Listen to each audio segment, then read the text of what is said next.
I really thought this game kind of exemplifies the way we need to play.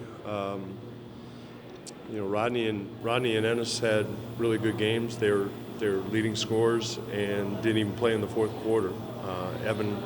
Evan played a great role as a facilitator, did a little bit of everything with this triple-double. Zach's defense in the fourth quarter made a difference. Seth continues his role. So, we got to depend on different guys, different nights. I thought we had a lot of good contributions. I liked our resiliency after, giving up the lead and getting down 6 in the fourth quarter. Why did you decide to start Rodney? Just change it up.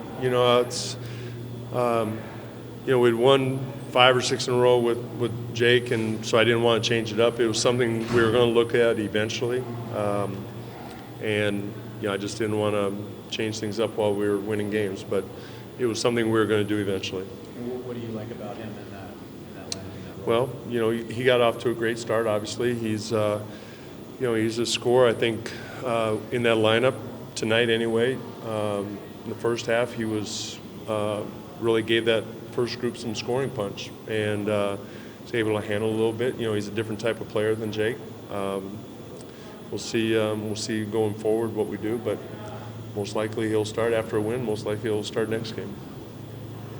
You got 16 points off your bench. That's a pretty big contribution. Well, there's a lot of points being scored out there in general. Our starters scored 70-something. So, no, it was an offensive night. The first half, 75 or 70, whatever we had, 75 in the first half. There was just a lot going well offensively for most of the guys who play, except for that stretch when Minnesota made their run. But like I said, it was a big game for Evan to bounce back with everything that he did. And Seth continues to score off the bench. I thought Jake was solid. So the bench guys, Myers in the first half in particular, gave us some scoring. The bench was terrific in the first half. Made a nice run with our bench in the first half. So the bench get pretty excited when Evan got the triple-double. Were they pretty clued in on what was Yeah, you know what? I had no idea. I'm watching the game, and I was clueless until the bench erupted. So, no, it was, triple-doubles are pretty special. But Evan, I think, had a few of them in Boston, but I'm glad he got one with us. Okay, thanks, Coach. All right, hold on. Dwight had one more. Thank you. He had one more question. Yeah, he had that look.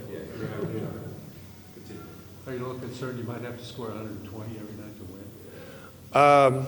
No. Detroit was a tough game, 99-90. It was a grinded-out game. I'd like to score 120 every game, but no.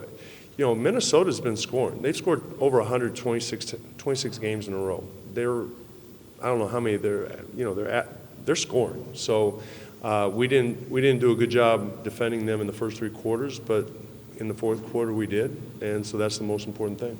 You give so much from so many different guys like tonight. How would you describe how that makes you guys as a team? You know what I liked the most about it? We got finding the guys or whatever, but as I said at the beginning, when Rodney and Ennis arguably, Ennis has a double-double and Rodney gets off to a great start, and they're our leading scorers, and they don't get in the fourth quarter, and they're cheering the team on.